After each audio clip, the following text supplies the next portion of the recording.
నమస్తే. Welcome to hit TV. Hit టీవీలో MV Ramana గారితో ఎన్నో కార్యక్రమాలు చేస్తూ ఉన్నాం. మంచి స్పందన లభిస్తూ ఉంది. ఇందులో భాగంగా ఈరోజు ఒక ముఖ్యమైన విషయం తెలుసుకోబోతున్నాం. మనకందరికీ చాలా ఇంట్రెస్ట్ అండి. ఎవరన్నా కనపడగానే ముందు మనం చేయి చాపేసి రేఖలు మా భవిష్యత్తు ఎలా ఉంది చెప్పేసేయండి అంటే చాలామంది ఆస్ట్రాలజిస్టులు చాలా రకాలుగా చెప్తూ ఉంటారు. కానీ నేను సార్‌తో మాట్లాడేటప్పుడు కొన్ని విషయాలు తెలుసుకున్నాను. ఈ గ్రహాల గురించి ఎంతో ఇంట్రెస్టింగ్ టాపిక్ చెప్పబోతున్నారు. ఈ రేఖలకి, గ్రహాలకి ఉన్నటువంటి అనుబంధం ఏమిటి? మరి రేఖలు కనిపిస్తాయి. చేతిలో గ్రహాలు కూడా కనిపిస్తాయా? కనిపిస్తే ఎలా ఉంటుంది? ఏ విధంగా దానికి సంబంధించి చెప్తారు? సార్ మాటల్లో విందాం. నమస్కారం సార్. నమస్తే. సార్ రేఖలు ఇప్పుడు నేను చెప్పినట్టుగా రేఖలు కనిపిస్తాయి. రకరకాలుగా చెప్తూ ఉంటారు. ఇది మీ అదృష్ట రేఖ అని, రేపు మీరు కాబోయే మీరు ఫ్యూచర్ అంతా మీరు భవిష్యత్తు బంగార భవిష్యత్తు ఉంది అని రకరకాలుగా మాట్లాడుతుంటారు. దేన్ని బేస్ చేసుకొని ఇలాంటి మాటలు ఒక ఆస్ట్రాలజిస్ట్కి వస్తాయి? అట్ ద సేమ్ టైం ఒక గ్రహాలకు సంబంధించి మనకు అసలు గ్రహాలు కనిపించవు, నవగ్రహాలు మన చేతిలో కనపడవు. గ్రహాలు ఉన్నాయని మాత్రమే మనకు తెలుసు. చేతిలో కూడా గ్రహాలు ఉంటాయి. చెప్పండి. హస్త సాముద్రిక శాస్త్రంలో దీన్ని ఆస్ట్రోపామిస్ట్రీ అని కూడా అంటారు. ఆస్ట్రోపామిస్ట్రీ అంటే ఆస్ట్రాలజీ, హస్త సాముద్రికము రెండు లింక్ అవుతాయి. హస్తంలో కూడా ప్రతి ఒక్కటి తెలుస్తుంది. ప్రతి ఒక్కటి ఆస్ట్రాలజీలో ఏమేమి వస్తాయో, ఆస్ట్రాలజీ ఈజే ఒక మర్రి చెట్టు అనుకుంటే, వట వృక్షం అనుకుంటే అందులో కొమ్మలు రెమ్మలు ఉంటాయి కదా, అట్లా మిగతా శాస్త్రాలు హస్త సాముద్రిక శాస్త్రం కానీ, న్యూమరాలజీ కానీ, ఈ సంఖ్యాశాస్త్రం కానీ, లేదంటే ప్రశ్న శాస్త్రం కానీ, లేదా గవ్వల శాస్త్రం కానీ, లేదంటే చిలకదోది, ఇవన్నీ కూడా అకల్ట్ స్టడీస్ అంటాం. ఇవన్నీ కూడా ఒక పద్ధతి, ఒక ఆస్ట్రాలజర్కి ఒక పద్ధతి ఉండాలి, ఒక డిసిప్లిన్ ఉండాలి, ఒక క్రమశిక్షణ ఉండాలి. మొట్టమొదట ఆస్ట్రాలజర్ తెలుసుకోవాల్సింది మనకు వచ్చే క్లయింట్ని మోసం చేయకూడదు. ఎక్కువ డబ్బు వాళ్ళ దగ్గర ఫీజు కింద తీసుకోకూడదు. చెప్పాలంటే ఉచితంగానే కూడా చెప్పాలి. కానీ ఈ రోజుల్లో ఎక్కువ టైం స్పెండ్ చేస్తాం కాబట్టి ఉచితంగా చెప్పడం సాధ్యపడదు. కొంత దైవ భక్తి అనేటటువంటిది ఉండాలి. దైవ చింతన, దైవ భక్తి, స్పిరిచువల్ లైన్లో ఆయన ఉండాలి. వ్యసన పరుడు కాకూడదు. ఒక ఆస్ట్రాలజర్ వ్యసన పరుడు అయితే వాక్శుద్ధి పోద్ది, చెప్పినవి జరగవు. చాలా నిజాయితీగా, చాలా పద్ధతిగా, చాలా క్రమశిక్షణాయుత జీవన విధానం గడుపుతుండి అతనుగానా ఈ సబ్జెక్ట్ గానా టేకప్ చేశాడంటే, ఏ సబ్జెక్ట్ అయినా ఆస్ట్రాలజీ కానీ, పామిస్ట్రీ కానీ, న్యూమరాలజీ కానీ, ఇవి గానా టేకప్ చేసినట్లయితే తప్పనిసరిగా అతను సక్సెస్ అవుతాడు.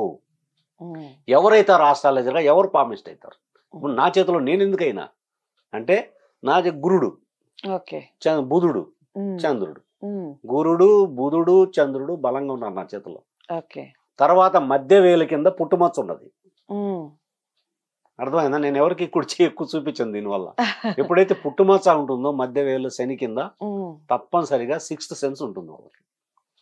తర్వాత ఇక్కడ త్రికోణాలు ఉంటాయి చేతిలో కింద చంద్రస్థానంలో, అది భాగ్యరేఖ. తర్వాత ఈ హెల్త్ రేఖ, శిరో రేఖ అంటే ఆరోగ్య రేఖ, అవే రేఖలు ఉంటాయండి. ఆ రేఖలతో కలిసి ట్రయాంగిల్ గా ఏర్పడిందంటే వాళ్ళకి 6th సెన్స్ ఉంటుంది. ఇది చెప్పగలరు వాళ్ళు. వాళ్ళకి ఎవరికైనా కానీ ఎవరి చేతిలోనైనా ఇవి ఉన్నట్లయితే వాళ్ళు ఆస్ట్రాలజర్ కానీ, పామిస్ట్రీ కానీ, న్యూమరాలజీ కానీ అవుతారు. ఇంట్రెస్ట్ ఉండి సబ్జెక్ట్ నేర్చుకుంటే అందులో రాణించగలరు. అందుకని హస్త సాముద్రిక శాస్త్రంలో మామూలుగా ఏంటంటే గ్రహాలు కూడా మనం కలిసి చెప్పాలి. ఆ గ్రహస్థానాలు చెప్పేటప్పుడు మనకు చేతిలో ఇది ఒక హ్యాండ్ ప్రింట్, అర్థమైందా? ఈ హ్యాండ్ లో హ్యాండ్ ప్రింట్ కలెక్ట్ చేసుకునేది ఇలా కలెక్ట్ చేసుకోవాలి. కలెక్ట్ చేసేటప్పుడు చూపుడు వేలు అంటాం, మధ్య వేలు అంటాం, ఉంగరం వేలు, చిన్న వేలు అంటాం. వేలు 4 పామిస్ట్రీలో. బొటన వేలు సపరేట్. వేళ్ళు గురించే 6000 ప్రోగ్రామ్స్ ఇవ్వచ్చు. అర్థమైందా? ఒక్క బటన్ వేలు గురించే ఒక 2000 ప్రోగ్రామ్స్ ఇవ్వచ్చు. అరచేయిన్ గురించి ఒక 10,000 ప్రోగ్రామ్స్ ఇవ్వచ్చు. అంటే లైఫ్ లాంగ్ ఈ సబ్జెక్ట్ గురించి మాట్లాడుతూనే ఉండొచ్చు. 5 నిమిషాలు 10 నిమిషాలు 5 నిమిషాలు 10 నిమిషాలు చెప్పుకుంటూ ఉండవు. నేను 24 గంటలు నాన్ స్టాప్ గా ఈ సబ్జెక్ట్ గురించి చెప్పగలను. అర్థమైందా? సబ్జెక్ట్ మీద కమాండ్ రావాలి మనకు చెప్పేటప్పుడు. అందువల్ల ఈ వేళ్ళు అన్నిటికీ కూడా ఇట్లా మనకు పేర్లు ఉన్నాయి. దానికి సాంస్క్రిట్ లో నేమ్స్ ఉన్నాయి వీటికి, వేళ్ళకి. అర్థమైందా? అందుకని దీన్ని ట్రాన్స్లేట్ చేసి బాగా సులభంగా అర్థమయ్యేటట్టు దీని చిన్న వేలు కనిష్టాంగులి అంటాం. కనిష్టాంగులు అంటే అర్థం కాదు, అర్థమైందా? అందుకని చిన్న వేలు అంటే బాగా అర్థమైంది. ఓకే. మధ్యమ వేలు అంటాం. అట్లా కాకుండా మిడిల్ ఫింగర్, మధ్య వేలు, పెద్ద వేలు, ఎందుకంటే అన్నిటికంటే పెద్దగా ఉంటుంది, పెద్ద వేలు అంటాం. ఈ విధంగా మనం వేళ్ళు చూసుకున్నట్లయితే ప్రతి వేల్లో కూడా 3 భాగాలు ఉన్నాయి. అవును, చూడండి. ఎవరికైనా 4 భాగాలు ఉన్నట్టంటే వాడు అదృష్టవంతుడు. అబ్బా, అర్థమైందా? ఓకే. ఎవరికి ఉండదు కదా సార్? రేర్ కేసు ఉంటుంది, ఉండేవాళ్ళు ఉన్నాయి, నా దగ్గర హ్యాండ్స్ ఉన్నాయి. ఓకే. కాబట్టి ఈ 3 ఉన్నాయి, దీంట్లో 3 ఉన్నాయి, దీంట్లో 3 ఉన్నాయి, దీంట్లో 3 ఉన్నాయి. 3 4లు 12 అవుతాయి. అర్థమైందా? 12 అవుతాయి. కాబట్టి ఒక రాశి చక్రంలో 12 రాసులు ఉంటాయి. 12 రాసులు ఇక్కడ ఉంటాయి. అంటే వృషభము, మిథునము కదా, వృషభం మనం ఏమన్నా ఫస్ట్ మేషం, మేషం, వృషభం, మిథునం, అట్లా దీంట్లో వస్తాయి. ఆ విధంగా మనం గ్రహాలన్నీ 12 రాసులు ఇక్కడ చెప్పచ్చు. కర్కాటకం, సింహం, అర్థమైందా? 12 ఇంటూ ఒక దాంట్లో 3. ఆ విధంగా ఆ రాసులకు అధిపతులంతా కూడా కింద ఉంటారు. వాళ్ళనే గ్రహస్థానాలు అంటాం. చూపుడు వేలు కింద ఉన్నటువంటి ఈ స్థానాన్ని గురుస్థానం అంటాం. మధ్య వేలు కింద ఉన్న ఈ స్థానాన్ని శని స్థానం అంటాం. ఉంగరం వేలు కింద ఉన్న ఈ స్థానాన్ని రవి స్థానం అంటాం. చిన్న వేలు కింద ఉన్న ఈ స్థానాన్ని బుధ స్థానం అంటాం. బొటన్ వేలు కింద ఉన్న ఈ స్థానాన్ని శుక్రస్థానం అంటాం. ఈ వేలు కిందగా ఉన్నటువంటి ఈ స్థానాన్ని చంద్రస్థానం అంటాం. ఈ మధ్యలో భాగాన్ని రాహు స్థానం అంటాం. ఈ కింది భాగాన్ని కేతు స్థానం అంటాం. అన్ని గ్రహాలు వచ్చేసాయి. కాబట్టి ఈ గ్రహాల్లో ఆ లైన్స్ ఎలా ఉన్నాయి, ఈ గ్రహాలని, ఈ స్థానాలని మౌంట్స్ అంటారు ఇంగ్లీష్లో. మౌంట్స్, గ్రహస్థానాలు, ప్లానెట్ పొజిషన్ అంటాం. ఈ గ్రహాలు ఎత్తుకున్నాయా, పలసగున్నాయా, మధ్యస్థంగా ఉన్నాయా, 3 రకాలుగా ఉంటాయి. కొంతమందికి ఎత్తుకుంటాయి, కొంతమందికి డౌన్గా ఉంటాయి, కొంతమందికి మధ్యస్థంగా ఉంటాయి. ఎలా ఉన్నాయి ఈ గ్రహాలు అవి కూడా చూసుకోవాలి చేతిలో. అర్థమైందా? ఇప్పుడు నాకు ఈ చేయిలో చూడండి, ఇట్లా పెట్టినప్పుడు ఈ వేలు కింద ఎత్తుకుంది, అర్థమైందా? ఈ మధ్యలో ఈ వేలు కింద డౌన్ ఉన్నది. కాబట్టి దీన్ని బట్టి మనము గ్రహం యొక్క పొజిషన్ మనం ఐడెంటిఫై చేయొచ్చు. ఏ గ్రహం బలంగా ఉంది, ఏ గ్రహం వీక్గా ఉంది. గ్రహాలు కూడా ఇంపార్టెంట్. ఈ భాగంలో కుజస్థానం అంటాం, ఈ భాగాన్ని కూడా కుజస్థానం అంటాం. ఇది రాలేదు మనకి ఇంతకుముందు చెప్పిన దాంట్లో. కాబట్టి గురుడు, శని, రవి, బుధుడు, కుజుడు, శుక్రుడు, చంద్రుడు, రాహువు, కేతు, గ్రహాలన్నీ వచ్చేసాయి. అర్థమైందా? ఈ గ్రహాలను కూడా మనము చెప్పేటప్పుడు ఈ అన్నిటినీ ఒకసారి చెక్ చేసుకొని కంపారిటివ్ స్టడీ, తులనాత్మక అధ్యయనం చేసి ఫలిత నిర్దేశం చేయాలి. ఊరికే చేయి చూసి నీ చేయి చాలా బాగుంది, చాలా నేను చూసిన కొంతమంది చెప్తుంటారు, చాలా బాగుందండి, ఇది ఉంది కదా మధ్యలో, చాలా బాగుంది, కోటీశ్వరుడు అయిపోతా ఉంటాడు ఒక ఆయన. నా చేతిలో ఆ మధ్యలో ఉండే రేఖ ఎంత ఉంది చూడండి, చాలా షార్ప్గా ఉంది. మరి కోటీశ్వరుడు కావాలి, నా దగ్గర 50 లక్షలు లేవు, కోట్ల ఎక్కడి నుంచి తేవాలి. అర్థమైందా? ఇట్లా బోగస్ మాటలు చెప్పొద్దు. Read the subject, go through the subject, study the subject. అర్థమైందా? వాస్తవాలు చెప్పాలా ప్రజలకు, మన దగ్గరకు వచ్చిన వాళ్ళు. ఆ విధంగా మనం చెప్పేటప్పుడు మధ్యలో లైన్స్ ఉంటాయి.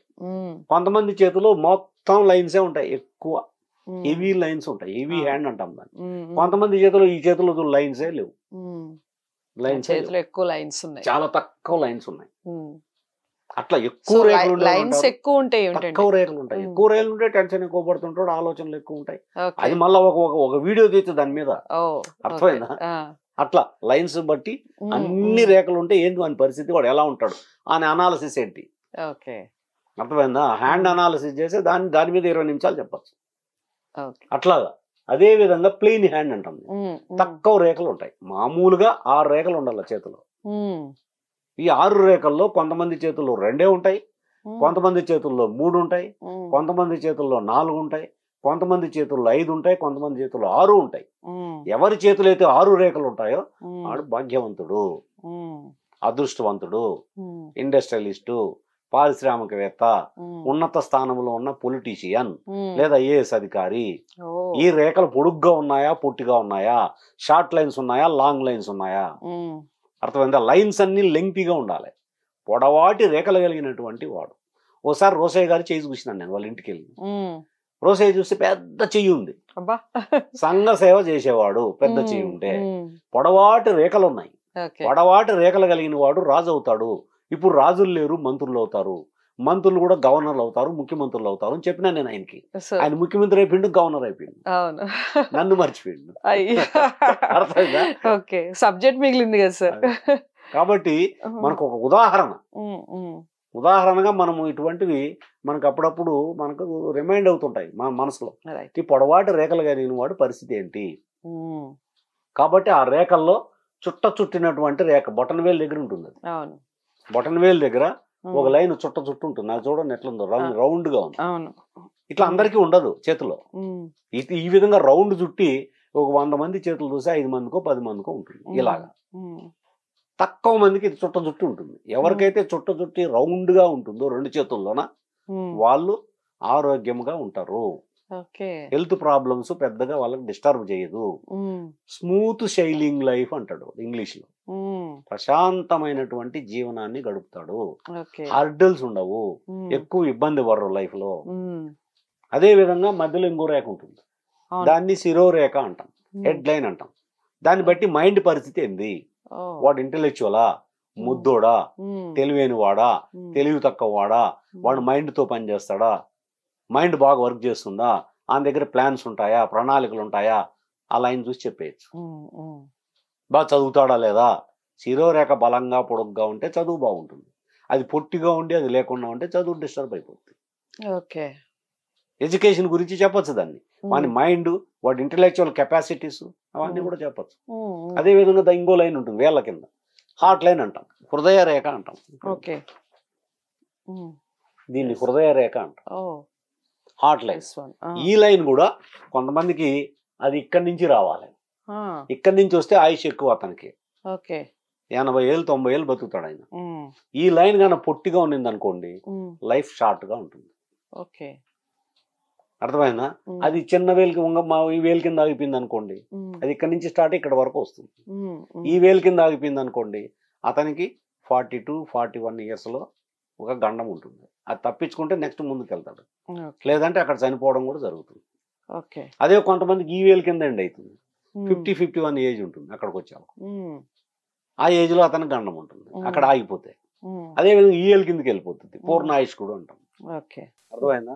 కాబట్టి గ్రహాలు, రేఖలు, కాబట్టి ఈ రేఖలు చాలా ఇంపార్టెంట్ చేతిలో, అన్నిటికంటే ముఖ్యం. ఆ రేఖలు ఎవరికైతే 6 రేఖలు ప్రధానంగా ఉంటాయో, ఈ 6 రేఖలు ఏంటివి, జీవిత రేఖ, లైఫ్ లైన్ అంటాం. రెండోది శిరోరేఖ, హెడ్ లైన్ అంటాం. మూడోది హార్ట్ లైన్, హృదయ రేఖ. నాలుగోది భాగ్యరేఖ, ఫేట్ లైన్ అంటాం. ఐదోది రవి రేఖ, ధనరేఖ, సన్ లైన్ అంటాం. ఆరోది మార్స్ లైన్, కుజరేఖ అంటాం. ఈ రేఖలన్నీ స్పష్టంగా ఎవరి చేతిలో బాగా లెంతీగా పొడుగ్గా ఉంటాయో వాళ్ళ చెయ్యి పింక్ రంగులో ఉంటే అదృష్టవంతులు. ఈ రంగులు 7-8 రంగులు ఉంటాయి చెయ్యి, మళ్ళా అవును రకరకాల రంగులు ఉంటాయి. ఒక్కొక్క చెయ్యి ఒక్కొక్క రంగులు. మనం ఇప్పుడు 5 మంది ఉన్నాం ఇక్కడ, 5 రకాలు ఉంటుంది చెయ్యి, రంగులు వేరు రంగులు ఉంటాయి. అర్థమైందా. పసుపు రంగులో ఉంటే పొట్ట సమస్య, ఎరుపు రంగులో ఉంటే ఐబీపీ, తెలుపు రంగులో ఉంటే ఎనిమిక్, బ్లడ్ సరిగా ఉండదు, రక్తహీనత. అర్థమైందా. అదే విధంగా నలుపు రంగులో ఉంటే బ్లడ్ పాయిజన్ అయి ఉంటుంది. అర్థమైంది. మీరు ఎయిడ్స్ పేషెంట్ కానీ క్యాన్సర్ పేషెంట్ కానీ చూస్తే చెయ్యి నలుపు రంగులో ఉంటుంది, గోర్లు నలుపు రంగులో ఉంటాయి. బ్లాకిష్ గా అయిపోతుంటుంది హ్యాండ్ బ్లాకిష్ గా అయిపోతుంటే మన హెల్త్ డ్యామేజ్ అయిపోతుంది అని మనకి ఇండికేషన్. అందుకనే పామిస్ట్రీ ఈజ్ ఏ సైన్స్ అన్నా నేను. హస్త సాముద్రిక శాస్త్రం ఒక శాస్త్రము.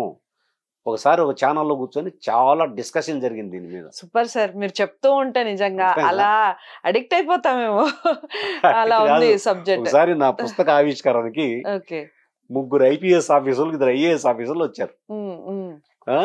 వస్తే వాళ్ళందరినీ కూర్చొని పెట్టి నేను ఈ సబ్జెక్ట్ కొంచెం బ్రీఫ్ గా నన్ను ఎక్స్ప్లెయిన్ చేయమన్నారు. మైక్ దగ్గర నేను చెప్తుంటే వాళ్ళు 2-3 నిమిషాలు చెప్పబోయంటే నేను అరగంట చెప్పా. అరగంట చెప్తే ఎవరు కదిలింటే ప్రతి ఒక్కరు చేయి చూసుకుంటారు ఆఫీసర్స్ అంతా.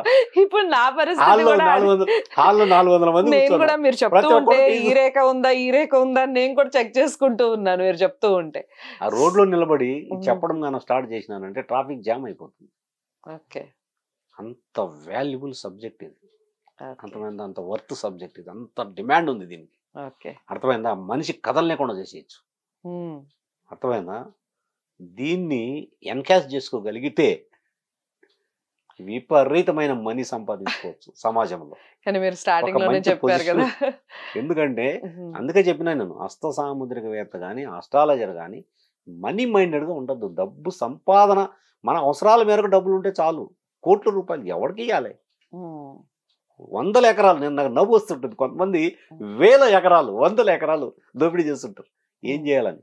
చచ్చిపోతే 6 అడుగులు నేల సరిపోతుంది కదా. ఈ 100 ఎకరాలు ఎవరికి ఇవ్వాలి? ఎవడికి పెట్టాలి? ఎవడికో పోతుంది. మనం చీమలో పెట్టిన ఆ పుట్టలన్నీ కూడా పాములకు వెళ్ళిపోతుంది కదా. చీమలోకి పెట్టిన పుట్టలన్నీ కూడా పాములు. అట్లా మనం కష్టపడి మోసం చేసి వాని దీన్ని సంపాదించిన ఈ భూములన్నీ, నాకు ఆశ్చర్యం, చాలా మంది పేర్లు చెప్పను కానీ ఈ పొలిటికల్ లీడర్స్ 100 ఎకరాలు సంపాదించారు. ఎవరికి ఇవ్వాలి? ఏం చేయాలి? సడన్ గా ఈ ఫ్యామిలీస్ కుప్పలు కూలిపోతే ఎవరు ఇక్కడ ఉండం? అలెగ్జాండర్ అంటే వాడే చనిపోయాడు, అక్బర్ లాంటి వాడే చనిపోయాడు. The great Akbar, the great Alexander, the great Ashoka. చరిత్రలో ప్రసిద్ధి చెందిన రాజులు వీళ్ళు ముగ్గురు. The great Ashoka, the great Alexander, the great Akbar. అర్థమైందా? ఇటువంటి వాళ్ళే వెళ్ళిపోయారు. సో మనం ఎంత అర్థమైందా? ఇందిరాగాంధీ లాంటిది వెళ్ళిపోయింది. రాజీవ్ గాంధీ లాంటి వాడు పోయాడు, రాజశేఖర రెడ్డి లాంటి వాడు పోయాడు. ఎవ్వరు నిలవరమ్మా ఇక్కడ. ఇది తెలుసుకోవాలి. అర్థమైందా? నేను చాలా సార్లు చెప్తుంటా, ఇది తెలుసుకోండి, సత్యాన్ని తెలుసుకోండి, ప్రజలకు సేవ చేయండి. Render the service to the people. అర్థమైందా? సంపాదన కాదు. మీ ప్రతి మాట నిజంగా చాలా మోటివేట్. నేను ఇవన్నీ తీసుకొని ఎమ్మెల్యేగా నిలబడి జనాల్లోకి వెళ్ళి ఇటువంటి భాష చెప్తామని ఉన్నా నేను, మైక్ పెట్టుకొని. ఓకే సార్, ఆ రోజు రావాలి తప్పకుండా. ఇప్పుడే వెళ్ళేవు నేను, కానీ ఆంధ్రప్రదేశ్ లో ఎలక్షన్స్ లో కంటెస్ట్ చేద్దామని ఆలోచనలో ఉన్నా. ఓకే, 100% గెలవాలని కాదు, ఏదో అయిపోవాలి కాదు, జనానికి చాలా అంటే చాలా బాగా చెప్పారు సార్. జనాల్లోకి లైఫ్ ఏంది, మనం ఎందుకు పుట్టాం, ఎందుకు వచ్చాం, ఎప్పుడు వెళ్ళిపోతాం, దీనికోసమే ఆరాటం ఎందుకు, ఒకరికొకరు సహాయం చేస్తాం. అందుకే సహనావతు సహనౌ భునక్తు సహవీర్యం కర్వావహై తేజస్వినావధీతమస్తు మా విద్విషావహై. ఓం శాంతి శాంతి శాంతి. చాలా అంటే చాలా ఎంత అందరూ కూడా అడిక్ట్ అయిపోతారు సార్ మీ వర్డ్స్ కి. నేనైతే టు బి ఫ్రాంక్ చెప్తున్నాను, ఇన్ని ఇంటర్వ్యూస్ లో ఎంతో మందిని నేను నిత్యం కలిసే నేనే అలా అడిక్ట్ అయిపోయి ఇంకాసేపు కంటిన్యూ చేద్దాం అనే ఆలోచనలో ఉన్నాను. సో మీకు ఎలా అనిపించింది వీడియో? ఎంతవరకు మోటివేట్ అవుతున్నారు? నిజంగా ఈ హస్త సాముద్రికం మీద గ్రహాల యొక్క ప్రభావం ఏ విధంగా ఉంటుంది, ఏ స్థానంలో మన చేతిలో గ్రహాలు ఉంటాయి, ఈ విషయాలన్నీ వీడియో ద్వారా తెలుసుకున్నారు కదా.